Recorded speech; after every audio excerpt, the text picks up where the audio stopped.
홍범도 장군 어제도 잠깐 오프닝에서 전해드렸는데 순국 80주기 추모식이 어제 국립대전 현충원에서 거행이 됐습니다. 예. 육군 사관학교가 추진하는 홍 장군 흉상 이전 문제는 여전히 현재 진행형이잖아요. 그러니까요. 이게 이제 해결이 된 걸로 잘못 알고 계신 분들도 있는데 요 홍범도 장군 흉상 이전 문제도 있고 그리고 거기에 이제 독립 영웅들의 이름을 딴 육산에 네. 교실이 있거든요. 그렇죠. 이 이름도 지금 변경하는 것들 이런 것들도 지금 현재 추진 중입니다. 거기에는 그래서 홍범도 장군뿐만이 아니라 이회영 이제 신흥무관학교를 네. 이제 설립자하고 지금 이종찬 광복회장의 이제 할아버지죠. 그쵸. 이분의 이름도 지금 없애는 것 등등등이 같이 지금 추진되고 있는 상황이고요.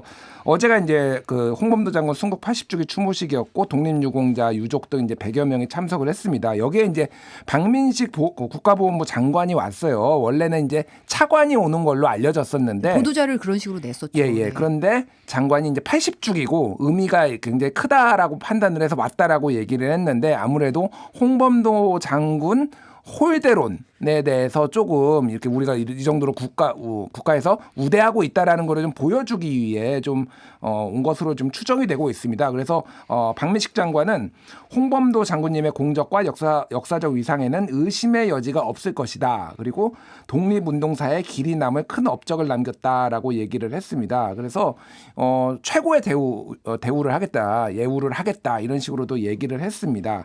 하지만 홍범도 장군 기념사업회 이사장인 더불어민주당의 우원식 의원은 국가보훈부가 사실상 흉상 철거에 찬성하고 있다라고 강력하게 비판을 했습니다. 안 그래도 우원식 의원이 추념사에서 박민식 장관을 상대로 아주 직격으로 강한 메시지를 남겼더라고요. 예. 우원식 의원은 이날 추념사에서 홍범도 장군님께서 78년 만에 돌아온 고국당에서 여전히 편히 잠들지 못하고 계신다. 바로 흉상 철거 논란 때문이다라고 얘기를 했습니다. 그 논란에 보훈부 수장인 장관님께서 마치 동조하시는 것 같아 안타까운 심정이다라고 얘기를 했습니다. 우원식 의원은 또 이제 박민식 장관이 지난 13일 국정감사에서 이렇게 얘기를 했어요. 안중근 의사가 독립운동사의 절대 영웅이지만 안중근 의사 동상을 일본 대사관 앞에 설치하면 그게 맞는 거냐라고 발언을 했는데 이 얘기를 다시 꺼내들면서 귀를 의심했다라고 비판을 했습니다. 나아가서 흉상 철거가 느닷없는 역사 쿠데타라고 정의를 했고요. 네. 오늘 이 자리를 계기로 보훈부에서 육사 현충관 앞에 독립영웅들의 흉상과 독립영웅실 철거 백지화에 앞장서 주시길 간곡히 부탁드린다라고 얘기를 했습니다.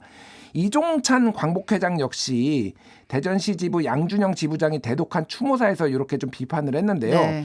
유해를 봉환해 국내로 모시고 와놓고 최근 일부에서 그분에 대해 이러쿵저러쿵 얘기에 대단히 유감스럽다라고 얘기를 했습니다. 그래서 박 장관이 이제 이런 비판들을 많이 받았는데 그래도 그냥 본인의 원고만 이거에 대해서 따로 답은 하지는 않고 본인이 준비한 원고만 이렇게 묵묵하게 읽었습니다. 네. 그리고 또 뭐 해프닝 같은 게 있었는데 윤석열 대통령이 화환을 보냈어요. 화환을 보냈는데 일부 이제 참석자들이 강력하게 윤석열 대통령을 좀 비판하고 이 방침에 비판을 하면서 화환을 뭐 치워라 뭐 이런 얘기까지 좀 있었나 봐요. 그런데 돌려놨습니다. 화환을. 그래서 정면에 바라보는 게 아니라 항의의 뜻으로 돌려놨는데 이게 이제 물리적 충돌까지 이어지지는 않았지만은 지금 이 독립유공자 가족들이나 관계자분들이 얼마나 지금 격앙돼 있는지 이런 걸 좀 알 수 있는 장면이었습니다.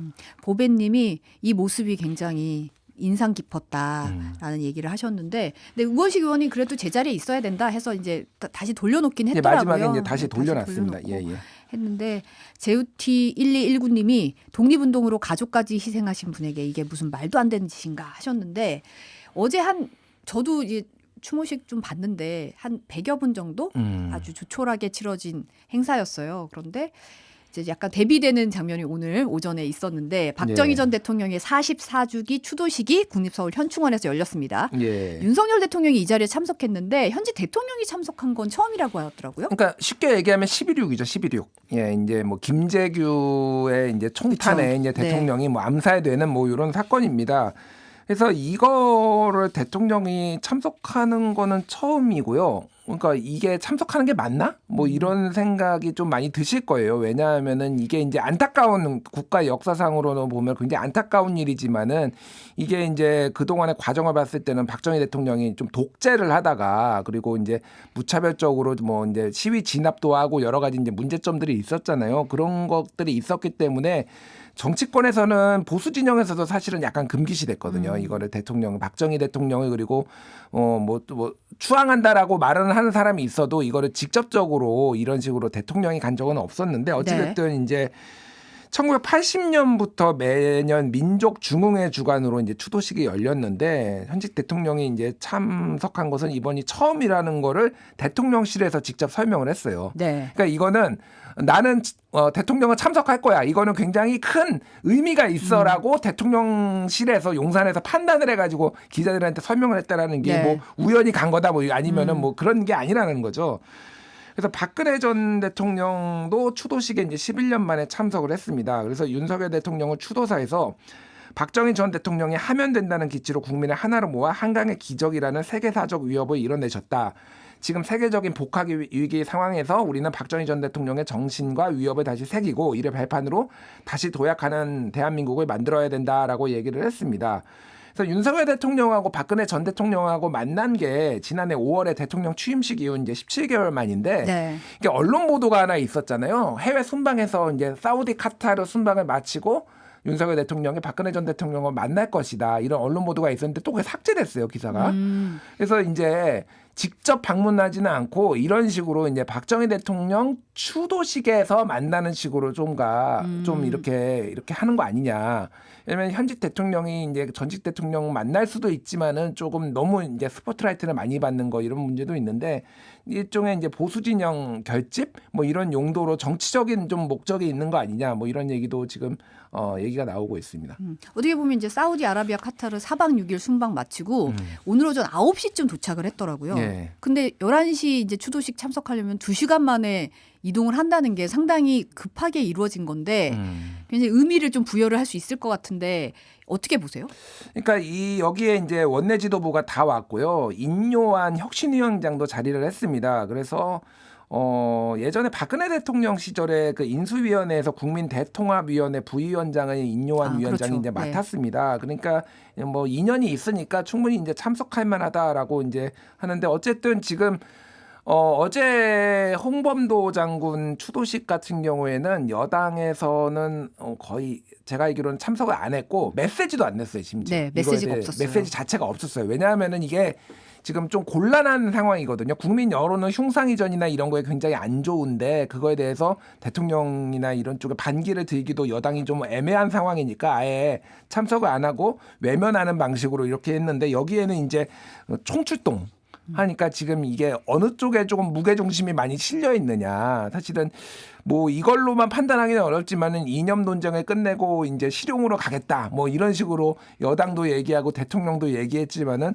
나오는 시그널들은 말만 그렇게 했을 뿐이지 계속 이제 약간 보수 진영 결집, 뭐 강경 보수, 뭐 이쪽으로 좀 가는 거 아니냐. 뭐 이런 얘기들이 지금 나오고 있습니다. 그래서 어쨌든 지금 박근혜 전 대통령하고 소위 말해서 친박계 하고 지금 윤석열 대통령이나 이쪽에 여권 인사들하고 딱히 이제 가깝지는 않거든요. 그러니까 뭐 왜냐하면은 수사해가지고 박근혜 대통령을 잡아넣은 사람이고 그래서 그런 부분들이 조금 이제 선거를 앞두고 좀 서운한 감정들을 조금 예우해주는 이런 제스처를 취하면서 조금 이제 좀 보수 결집 이런 걸 노리는 거 아니냐 뭐 이런 해석들이 좀 나오고 있는 상황인 것 같습니다. 이 타이밍이 사실 미묘한 거죠. 보궐선거 패배 이후에 총선을 앞두고 이런 식으로 만난다는 것 자체가 이 타이밍 자체가 정치적인 의미를 읽을 수 있는 것 같아요. 그리고 뭐 여담으로 말씀드리면 이재명 대표가 이제 3자 회담 대통령 김기현 대표 본인까지 3자 회담 하자고 했는데 대통령실에서는 조금 먼저 김기현 대표부터 만나고 와라 이런 식으로 얘기를 해서 누구를 만나고 누구를 안 만나는지가 정치적 함의가 상당히 담겨 있는 거죠. 네. 국민의힘에서 상근 부대변인 지냈던 신인규 정당 바로 세우기 대표가 어제 국민의힘 탈당했어요. 예. 요것도 이제 좀 새로운 정치적 의미를 봐야 될 것 같은데 그렇죠. 어떻게 보셨어요? 그러니까 이준석 대표 체제에서 이제 소위 말해서 경쟁 체제 뭐 이런 거를 좀 많이 도입을 했잖아요. 네. 그래서 거기에서 나는 국대다 시즌 1 때 이제 4등을 했었어요. 그때. 그래서 이제 대변인으로 이제 정계를 입문을 했고 개인적으로 잘 아는 분입니다. 신인규 변호사는 가끔 연락도 하고 어제도 궁금해서 전화도 한번 돌려봤어요. 그래서 어쨌든 뭐 먼저 말씀드리면은 뭐 어제 기자회견을 말씀드리면은 신인규 대표는 그러니까 정확하게는 정당 바로 세우기 대표죠. 원래 국민의힘 바로 세우기였는데 이름을 정당 바로 세우기로 이제 바꿨어요. 이제 바꿨네요. 예, 정바세 예전에는 국바세였고 그러니까 정바세 대표죠. 신인규 대표는 민심과 돌이킬 수 없을 만큼 멀어진 국민의힘을 떠나서 어렵고 힘든 정치 변화의 길을 담대하게 걸어 나가고자 한다라고 얘기를 했고요. 국민의힘은 윤석열 대통령이 장악했다. 그리고 당내 구성원들은 저항하기보다 침묵으로 일관했다라고 비판을 했고 보궐선거 참패에 대해서도 무서운 심판의 전조 증상이다. 그런데 낡은 기득권과 기회주의에 매몰되어 대통령만 바라보는 식물정당이 되었다라고 비판을 했고요. 양당 독과점 기득권 정치의 한 축인 국민의힘을 떠나 새로운 정치 표준을 만들겠다라고 얘기를 했습니다. 혁신위에 대해서도 비판을 했는데요. 무용하다. 그 인요한 위원장의 첫일성이 개혁을 하면서 통합을 하겠다는 거였는데 아이스 핫초코 같은 느낌이다라고 얘기를 했습니다. 아이스 핫초코. 예, 아이스 핫초코. 예, 아이스 네. 핫초코. 뜨거운 아이스 아메리카노. 뜨거운 아이스 아메리카노. 보통 뭐 이런 얘기 많이 하죠. 그리고 이준석 전 국민의힘 대표와 탈당에 대해 미리 상의했지만은 함께 신당을 창당하기로 논의한 것은 아니다라고 얘기를 했습니다. 어제 통화하셨을 때는 뭐라 그러던가요? 그러니까 신인규 대표 같은 경우에는 꽤 오랫동안 사실은 창당 준비를 했어요. 그러니까 지금 급작스럽게 한 게 아니라 이 국민의힘 바로 세우기를 이제 정당 바로 세우기로 이름을 바꾸는 때부터 사실상 창당 준비 작업이었다라는 거고 여기에 국민의힘 바로 세우기에 회원들이 돈도 내는 걸로 알고 있는데 어쨌든 그래서 그걸로 토론회도 열고 뭐 이렇게 하고 있었어요. 지금까지 네. 저 전국 수년 뭐 간담회 같은 것도 하고 그래서 정치 개혁을 지역에 돌아다니면서 계속 얘기를 했거든요. 그래서 이준석 대표하고 당장 뜻이 같은 거는 아니에요. 예, 그거는 확실합니다. 그리고 이준석 대표하고 미묘하게 이견이 좀 있었어요. 이거 창당하는 방식에 대해서. 그래서 이준석 대표가 약간 뜨뜻미지근한 스탠스를 취했잖아요. 전략적 모호성. 이거에 대해서 신인규 대표가 약간은 답답해하는 거. 그러니까 왜냐하면은 창당이라는 게 어쨌든 시간이 필요하고 규합을 해야 되는데 본인의 타임 일정하고 잘 안 맞는 거죠. 이준석이 하는 걸 기다리거나 뭐 본인이 반드시 이준석 꼬붕 뭐 이런 거라고 본인도 생각을 하지 않고 그러니까 본인의 길을 가겠다라는 이런 생각인데 다만 어제 이제 저도 얘기를 해봤는데 원칙이라는 게 있고 정치 개혁에 대한 원칙이 몇 개가 있거든요. 그것들에 대해서 동의를 하면은 누가 또 연대할 수 있다. 아, 손잡을 수 있다. 예, 손잡을 수 있다. 좀 문은 열어놓은 상태네요. 예, 문은 열어놓은 상태라서 뭐 장기적으로 봤을 때는 뭐 다른 데하고 조금 이게 합종 연행할 가능성도 상당히 있어 보입니다. 예. 근데 이제 사실은 궁금한 게 이게 비운 게 1호 탈당인데 이게 그러면 이제 이런 앞으로 국민의힘에서 이런 탈당이 더 나올까? 뭐 이게 좀 신호탄이 될까? 이게 좀 궁금한 면이잖아요. 그러니까 지금부터 릴레이 탈당은 있을 것 같지는 않아요. 제가 보기에는 당장은 있을 것 같지는 않은데 결국은 이제 대마가 움직여야지 거기에서 연쇄작용이 좀 있을 것 같아요. 그 대마라 하면은 이준석과 유승민이죠. 그러니까 두 사람의 행보에 계속 관심이 쏠리니까 이준석 대표는 특히 언론 인터뷰 많이 하는데 가면 오면 사람들이 야 신당 만들어? 언제 만들어? 이런 거 물어보잖아요. 그래서 어제 김종배 시선 집중에도 나왔잖아요. 되게 그렇죠. 의미 있는 얘기를 했더라고요. 네, 예. 잠깐 영상 보고 오실까요? 또 하나의 신당. 네. 이준석 유승민 신당은 낭설입니까? 적어도 제가 유승민 의원님은 상의하고 있지 않습니다. 그러면 유승민 전 의원 빼고 네. 이준석 중심의 신당은 전혀 근거 없는 낭설입니까? 준비하고 있지도 않고요. 예. 그런데 제 입장에서는 배제하지 않고 있습니다. 뭔 얘기야 그러면. 지금은 준비하지 않고 있지만 나중에는 할 수도 있다 이런 말씀이십니까? 정리하면? 그게 뭐 해석이 어려운가요? 그런 거죠. 그런 거요? 네. 아니 근데 저렇게 대답을 하니까 자꾸 물어보는 것 같아요. 대답을 할 때 살짝 미묘하게 의미가 왔다 갔다 하거든요 지금. 근데 이제 이준석 대표가 계속 이제 인터뷰하는 거를 저는 뭐 당연히 매일 지켜보고 이런 거를 보면은 미묘하게 메시지들이 조금씩 나가고 있어요. 어제 가장 김종배 시선 집중에서 가장 핵심적인 거는 유승민하고 같이 당을 할 수도 있다라는 메시지가 사실 처음 나왔어요. 그러니까 본격적으로는. 그러니까 이런 식으로 조금 하나씩 빌드업을 해가는 느낌이 좀 그런 식으로 보시면 될 것 같고 명분을 쌓고 있다. 명분을 쌓고 있다. 뭐 유승민 의원도 전 의원도 마찬가지고 이준석 전 대표도 마찬가지고 둘 다 명분을 쌓고 있다라고 보면 될 것 같고 제 느낌으로는 같이 할 것 같습니다. 두 사람. 제 느낌은 그래요. 느낌으로는. 예, 예. 네. 그리고 두 사람이 연락 안 하는 것도 사실이에요. 제가 두 사람한테 다 확인을 했는데 오해받기도 싫고 이준석 대표는 뭐라고 하냐면은 유승민 의원 지금 연락하면 잔소리만 할 것 같다.